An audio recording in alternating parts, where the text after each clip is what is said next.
Máš pocit, že strácaš samu seba, že si šialená, tvoj partner ti hovorí, že si precitlivená, keď mu povieš o svojich pocitoch a svojich potrebách. Často to zruší a povie, že si to len vymýšľa, že si príliš precitlivená, že on tak sa nespráva.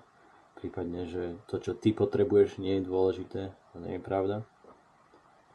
A máš pocit nejaké zvýšenej kosti, depresie, tendencie k izolácii, k strate kontaktu so sebou, premýšľaniu o tom, či si to všetko iba nenahováram. Existuje manipulatívna technika, like gaslighting, je o tom, že v jednom filme človek znižoval svetlosť v lampách a presvedčil ženu, že jej sa to zdá. A vlastne presne o to ide. O to postupné ničenie zdravého náhľadu na vlastnú realitu, na to, čo sa mi deje, čo sa deje v mojom živote.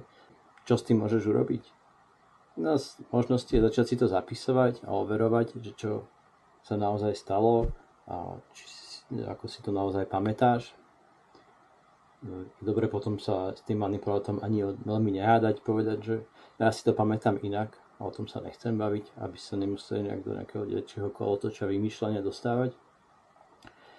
A dôležitý krok je vystúpiť z izolácie, ktorý sa možno ocitla, ktorý je možno ťažký, keďže tam strata vlastnej seba dôvery, ale dôležitý. Či už sú to starí priatelia, rodina, prípadne vyhľadať terapeuta.